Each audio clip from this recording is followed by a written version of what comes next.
ปัจจุบันนี้การปลูกแต่งไม้แม่นหันมาสมไซไม้กสิกรรมจากสวนปลูกเกือบห้อยส่วนห้อย เพื่อส่งเสริมประชาชนผู้ปลูกและลดพรการหลักลอบสมไซไม้ธรรมชาติคือดังโรงงานปลูกแต่งไม้เก้าเจริญทรัพย์ที่เป็นอีกหนึ่งโรงงานปลูกแต่งไม้ขนาดใหญ่ของเราที่ดำเนินธุรกิจมาหลายสิบปีและได้หันมาสมไซไม้กสิกรรมจากสวนปลูกปรุงแต่งผลิตภัณฑ์ไม้เพื่อจำหน่ายภายในและส่งออกต่างประเทศผลิตภัณฑ์ที่เฮ็ดด้วยไม้ในลาวเฮาปัจจุบันแม่นนับได้ว่าเป็นผลิตภัณฑ์หนึ่งที่มีมูลค่าทางธุรกิจและสร้างฝีมือคนลาวก็มีความสามารถปรุงแต่งได้หลากหลายแบบให้สอดคล้องกับการสมใส่ตามยุคตามสมัยของสังคมโดยเฉพาะโรงงานปรุงแต่งไม้เก้าเจริญทรัพย์บ้านไผ่ล้อมเมืองไซธานีนครหลวงจันทน์ที่เป็นโรงงานปรุงแต่งไม้ขนาดใหญ่ของสาธารณรัฐประชาธิปไตยประชาชนลาวอีกแห่งหนึ่งที่ดำเนินธุรกิจมาหลายปีและมีกำลังการผลิตเป็นจำนวนหลายโดยส่วนใหญ่ส่งออกต่างประเทศ80ส่วนห้อยและจำหน่ายภายใน20ส่วนห้อย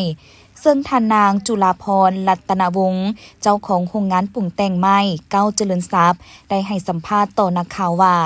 โรงงานของเพิ่นแม่นสร้างตั้งมาแต่ปี 2004 มาฮอดปัจจุบันก้าวเข้าสู่ปี22-23โดยหลักๆแม่นจะปรุงแต่งไม้ได้หลายผลิตภัณฑ์ตามที่ตลาดภายในและต่างประเทศต้องการสนองแก่การปลูกสร้างตกแต่งภายนอกภายในเรือนประตูและผลิตภัณฑ์ไม้อื่นๆที่สร้างจากโรงงานคัดสรรจากสีมือแบบอาชีพที่สำคัญปัจจุบันทางโรงงานแมนสมไซไม้จากสวนปลูกของประชาชนห้อยส่วนห้อยเป็นต้นแมนไม้ซักไม้วิกและไม้ชนิดอื่นๆเพื่อนำมาปรุงแต่งและจำหน่ายในสังคมซึ่งผลดีของการสมไซไม้จากสวนปลูกคือปฏิบัติตามแนวทางนโยบายของภาครัฐได้ส่งเสริมให้ประชาชนปลูกสร้างเวียกเฮ็ดงานทำสร้างรายรับจากแขนงกสิกรรมและทางได้ช่วยกันปกปักรักษาทรัพยากรธรรมชาติโดยเฉพาะไม้ธรรมชาติที่ล้ำค่าของลาวเพื่อให้ธรรมชาติยังคงอุดมสมบูรณ์เจ้าสบายดีข้าพเจ้านางจุฬาภรณ์รัตนวงศ์หรือว่าจิ๊บแมวเนาะเป็นเจ้าของโรงงานไม้ปรุงแต่งไม้เก้าเจริญทรัพย์โรงงานพวกเขานี่มันสร้างตั้งขึ้นมาแต่ปี2004เนาะ2004คือว่าสร้างตั้งเข้ามาได้ปัจจุบันได้20ปลายปีตอนนี้โรงงานพวกเขานี่มันเป็นโรงงานที่เฮ็ดไม้สำเร็จรูปแล้วก็แปรรูปและเฮ็ดสำเร็จรูปเฮ็ดวงกบประตูหน้าต่างตรงนี้เส้นเป็นไม้ปูพื้นไม้คิ้วไม้บัวแล้วก็มีไม้ตกแต่งภายในเส้นเป็นไม้จอยทางสร้างเขาเจ้าเอาไปตกแต่งไม้ภายในเฮ็ดอยากแบบเฮ็ดแบบใดก็ได้เนาะเพราะไม้ตัวนี้เป็นเฮ็ดเป็นโครงแล้วก็ตกแต่งตามใจชอบโรงงานพวกเฮานี่มันผลิตและจำหน่ายภายในและต่างประเทศหรือว่าส่งต่างประเทศนี่ 80% 20% นี่มันส่งภายในประเทศเมื่อก่อนนี่มันพวกเฮานำใส่ไม้ธรรมชาติเนาะแต่ตอนนี้พวกเฮาหันมาใส่แต่ปี2015มาพวกเฮาได้นำใส่ไม้สวนปลูกมาผลิตเส้นเป็นไม้สักตรงนี้ไม้วิกจำนวนนึงนะเอามาผลิตอยากเชิญชวนพ่อแม่ประชาชนเนาะผู้ที่นำใส่ผลิตภัณฑ์ไม้ให้มานำใส่เป็นไม้ส่วนปลูกพวกเฮานี่มันจึงยืนยงโรงงานพวกเฮานี่มันรับใส่เฮ็ดให้พ่อแม่ประชาชนหรือว่าพวกกรรมกรที่บ่มีเวียกเฮ็ดงานทำหรือว่ามาเฮ็ดนำพวกเฮาได้เพราะว่าถ้าว่าผู้ใดบ่มีสีมือคือว่าพวกเฮาเอามาสอนเอาถ้าผู้ใดมีสีมือแล้วพวกเฮาก็บรรจุได้เลยเนาะส่วนการส่งเสริมประชาชนปลูกนี่มันทุกๆปีของวันที่1เดือน6พวกเฮาก็แม่นได้สมทบกับภาคส่วนที่เกี่ยวข้องได้ซื้อเบี้ยไม้ให้ข้าเจ้าผู้ที่มีเนื้อที่เพียงพอในการปลูก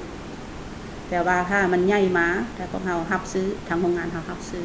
ในอนาคตพวกเฮานี่มันแผนพวกเฮานี่อยากเฮ็ดส่งอยากให้ประชาชนลาวนี่หันมาใส่ไม้สวนปลูกเนาะเพราะว่าไม้สวนปลูกของเฮานี่ก็ปลูกไว้หลายเนาะทางรัฐบาลก็ส่งเสริมในอนาคตข้างหน้าคิดว่า รับใช้พ่อแม่ประชาชนเพียงพอทางโรงงานพวกเรานี่สามารถรับสั่งถ้าผู้ใดที่ว่าอยากปลูกเรือนปลูกศาลอยากได้ไม้ตกแต่งภายในหรือว่าอยากได้ไม้ไปตกแต่งโรงจักรโรงงานหรือว่าห้านค้าห้านขายเป็นห้านกาแฟบ่อย่างพวกเรามาสั่งพวกเราได้ถือว่าผลิตตามความต้องการของลูกค้าเลยบ่จำเป็นต้องว่าอันนี้บ่ถูกอันนี้บ่ถูกขนาดนั้นนะเฮ็ดตามออเดอร์เลย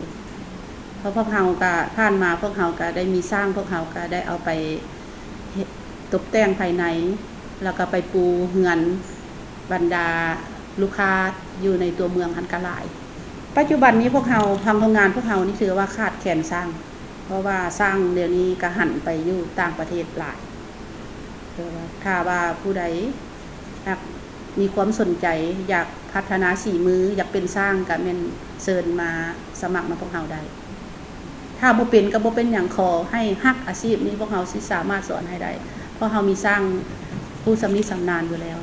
ถ้าว่าลูกค้าผู้ใดฮักสนใจอยากได้ไม่ตกแต่งภายในอยากปลูกเงินปลูกศาลปลูกห้องการหรือว่าเฮ็ดห้านกระเพาะกาแฟบอกเลยว่า